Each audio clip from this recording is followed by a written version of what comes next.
Donc, Jean 6. Et alors, je n'ai pas vraiment préparé un texte tout à fait adapté aux enfants. Je vais essayer de me rendre compréhensible. J'espère que ce ne sera pas trop long. Si c'est trop long, comment ? On le fera tout à l'heure. Vous le ferez tout à l'heure, l'explication. Voilà, c'est ça la raison, c'est que je ne voulais pas anticiper. Merci. Donc, Jean 6. Prions le Seigneur. Seigneur, merci pour la joie d'être ensemble, pour ce temps de culte que nous vivons, et pour nos amis de passage aussi, et pour tous tes bienfaits. Et que ta parole touche nos cœurs. Amen.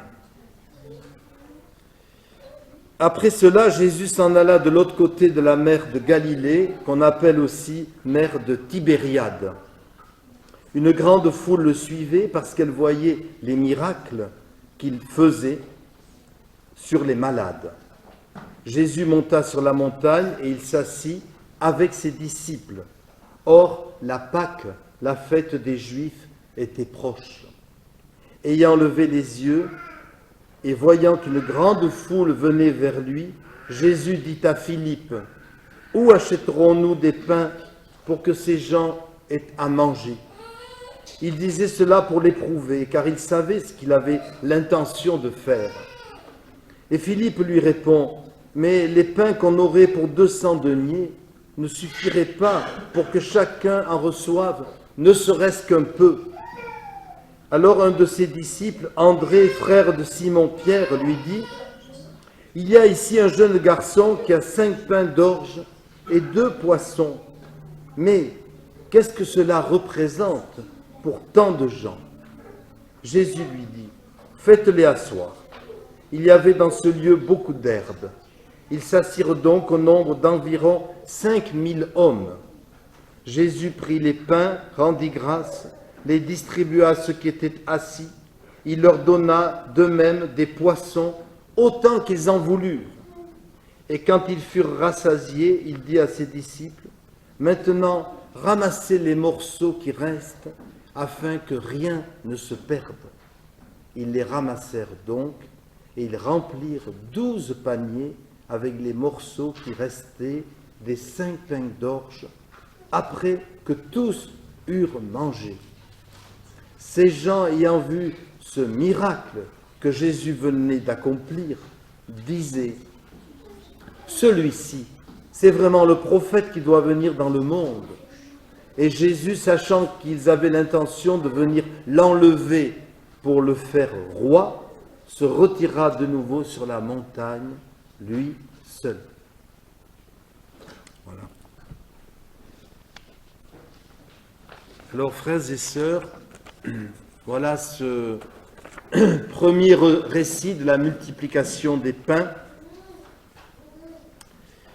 Le décor est planté, des foules viennent trouver Jésus, il les voit arriver de loin, il est sur une hauteur. Il s'est retiré avec ses disciples pour prendre du repos. Eh bien, ça ne va pas durer. C'est ça le ministère, des fois, ou la vie chrétienne en général. On n'est pas là pour se reposer. Donc, des gens viennent le déranger. Et il y a une foule, alors c'est vrai qu'ils sont très nombreux, beaucoup plus que nos modestes assemblées dominicales, mais ce n'est pas ça qui est important. C'est de voir comment les gens sont attirés par Jésus. Et ça, c'est le premier point. Jésus a un charisme naturel. Entre parenthèses, je le dis tout de suite, Jésus n'en profite jamais pour manipuler son auditoire. On ne trouvera jamais ça dans l'Évangile. Et ça, il faut faire très attention. Les gens viennent à Jésus et repartent librement. Et Jésus le sait. Ils viennent le voir, c'est dit, pour être guéri. Et encore aujourd'hui, quand on souffre, eh bien, qu'est-ce qu'il y a de plus naturel que de vouloir être soulagé, voire guéri de sa souffrance? Et à l'époque, c'était pareil. Donc, les gens viennent à Jésus pour être guéris. Et juste avant ce texte, au chapitre 4, il y avait un enfant qui était malade, et le père va trouver Jésus. à distance. Mon enfant est malade, il est au point de mourir. Et Jésus lui dit, ta foi t'a sauvé. Et on dit, les témoins, à l'heure même où Jésus a dit, ton enfant sera guéri, à la maison, l'enfant a été guéri. Extraordinaire. Bon, ça c'est une chose. Mais Jésus anticipe autre chose. C'est la fin de la journée, et Jésus, en bon berger, qui s'occupe de ses brebis, il les fait asseoir sur l'herbe, dit, il y a beaucoup d'herbe. Il a la suite dans les idées, il dit, ça va être l'heure du repas, et ces pauvres gens n'ont rien à manger. Et je trouve extraordinaire que ces gens, justement, n'ont rien demandé, pour une fois. Ils viennent pour être guéris, si possible, mais ils n'osent même pas imaginer qu'on va leur donner à manger en plus. Donc ils ne demandent rien, mais c'est Jésus qui anticipe. Et tellement qu'il dit à un de ses disciples, mais où c'est qu'on pourrait aller acheter, à cette heure-ci, des vivres? Et l'autre répond, ben oui, mais on n'a pas assez d'argent. Parce que même avec 200 deniers, beaucoup d'argent, ils ont vu la foule considérable, on n'aura jamais assez de sous pour acheter à manger. Alors Jésus dit, ben, c'est pas grave, et on va voir ce qui va se passer. Mais ce que je voulais mettre en valeur, là, c'est la sollicitude. Alors ça, c'est peut-être pas un mot trop pour les enfants, mais encore que c'est joli, ça sonne bien. Sollicitude de Jésus. Et j'ai trouvé, c'est un très beau mot de la langue française, et j'ai trouvé la définition. La sollicitude, c'est l'expression d'une attention soutenue, qui dure, à la fois soucieuse et affectueuse. On parle de sollicitude maternelle. Et la sollicitude, c'est Jésus qui a une attention soutenue, prévenante, et il anticipe donc l'heure du repas et il dit, même si ces gens ne m'ont rien demandé, moi je vais leur donner à manger parce que c'est l'heure du repas. Et je trouve ça extraordinaire, c'est l'amour, la sollicitude, encore une fois, l'amour prévenant de Dieu, de Jésus, en l'occurrence, et sa générosité, la grande générosité du Christ, puisque vous avez vu la suite, il va créer, à partir des 5 pains et des 2 poissons de ce petit enfant, de quoi nourrir toute cette foule, parce qu'on ne parle que des hommes, bon, peut-être un peu macho, mais il y a aussi les femmes et les enfants qui suivent. Donc ça fait beaucoup de monde, peut-être, je ne sais pas loin de 10 000 personnes. Eh bien, il y aura à manger pour tout le monde, et il va en rester. C'est extraordinaire. Donc oui, Dieu est généreux. En 1968, le cardinal Marty avait eu cette formule, Dieu n'est pas conservateur. De même, on pourrait dire, Dieu n'est pas avare. Dieu est généreux, il n'aime pas l'avarice. Il est large dans sa manière de donner. Et donc, la preuve, c'est ce miracle extraordinaire. Dieu est généreux et heureusement, nous comptons sur sa générosité, sur sa miséricorde. Et je relis Exode, l'Éternel est un Dieu miséricordieux et compatissant, lent à la colère, riche en bonté et en fidélité, qui conserve son amour jusqu'à 1000 générations. Oui, Dieu est généreux. Et je pense que c'est un exemple pour nous, évidemment chacun selon ses moyens. Savons-nous être généreux avec les biens que de toute façon nous recevons de Dieu?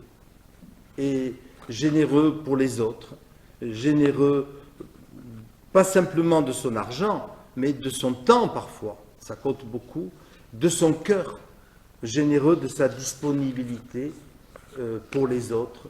Je ne pense pas qu'à moi, je pense aussi aux autres. Et cette générosité, elle est en Dieu, elle est dans le Christ. Et on la voit ici à l'œuvre dans ce miracle de la multiplication des pains, qui suit d'ailleurs, toujours dans Jean, le miracle des noces de Cana, où Jésus a multiplié cette fois-ci le vin pour les mariés. Mon second point sera la manière dont Dieu nous utilise Et là, tiens, oui, là, ça fait un lien. C'est un petit enfant, un petit garçon, qui est la vedette. Donc Jésus veut donner à manger à tous ces gens, et on lui dit, mais il n'y a rien. Donc je vous ai dit, on n'a pas assez de sous. Et puis, ah si, il y a un petit enfant là, il a son petit panier, il y a 5 pains et 2 poissons. Mais qu'est-ce que ça pour nourrir tant de gens? C'est même pas la peine de les présenter, penserions-nous. Il y a un commentateur qui dit que, d'après lui en tout cas, c'était la ration des orphelins. Il y avait des enfants orphelins et on leur donnait pour quelques jours une ration de 5 pains, de 2 poissons. Ça, je pense qu'il fallait manger vite. Et c'était ça. Et donc apparemment cet enfant, en tout cas, il présente spontanément ce qu'il a, toute sa richesse. Vous voyez, générosité. Et Jésus va honorer ce geste de l'enfant, et il va récupérer ces 5 petits pains, ces 2 poissons, et à partir de ça, il va faire le miracle de la multiplication. Il va multiplier tous ces pains et ces poissons. Et c'est merveilleux.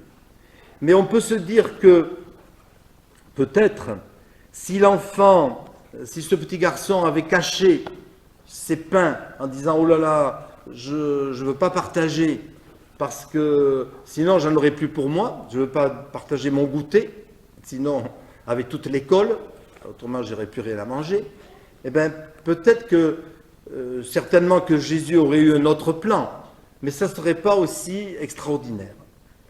Et donc là, il va vraiment se servir de ce geste. Et alors ce que je veux retenir pour cela, je parlais de générosité tout à l'heure, mais c'est Jésus utilise notre faiblesse pour faire de grandes choses.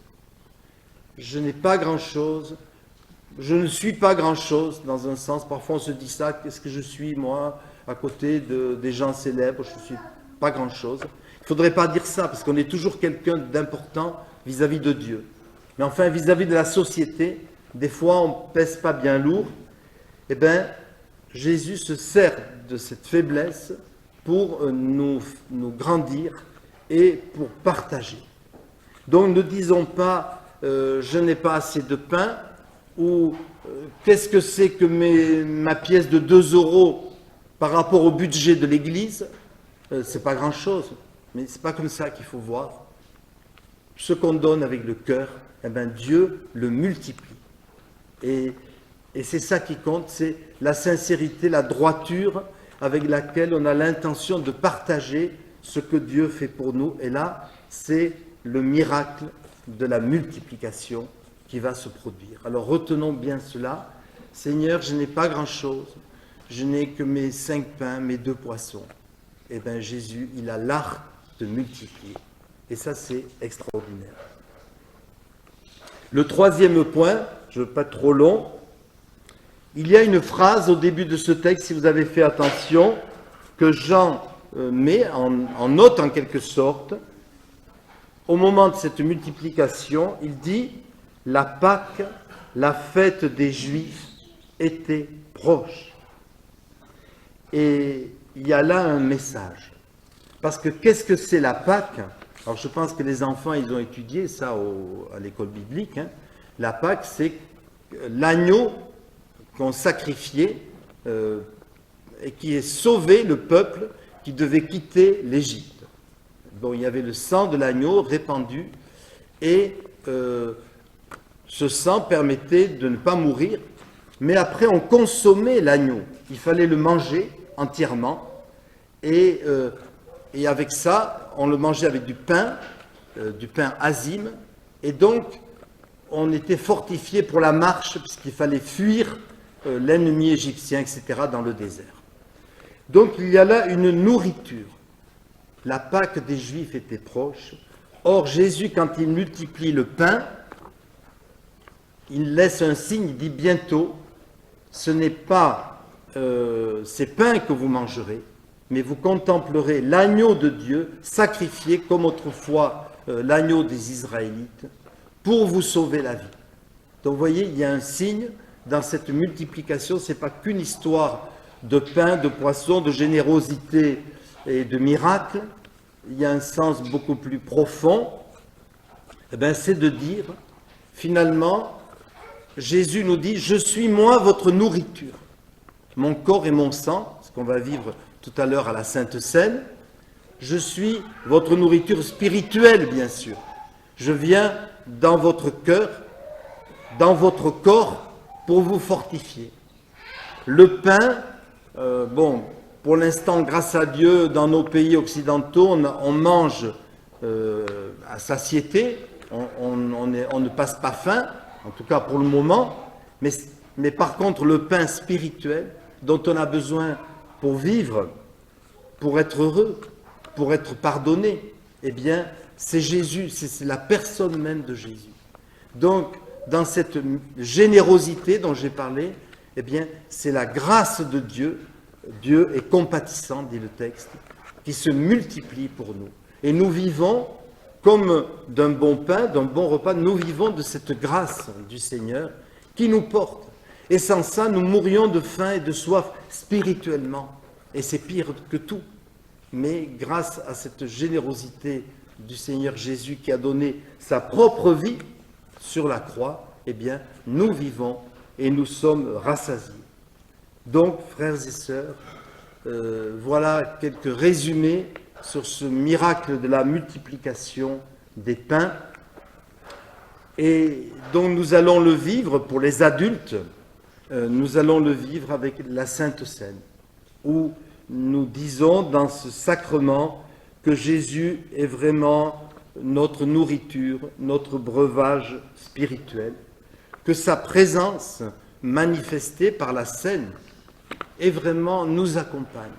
Et nous lui demandons de venir dans notre cœur pour nous délivrer, nous délier nos mains pour que nous lui offrions de bon cœur, comme ce petit enfant, de bon cœur, nos 5 pains et nos 2 poissons. Donc Jésus vient en nous et il nous transforme et il fait vraiment, vraiment des miracles. Amen.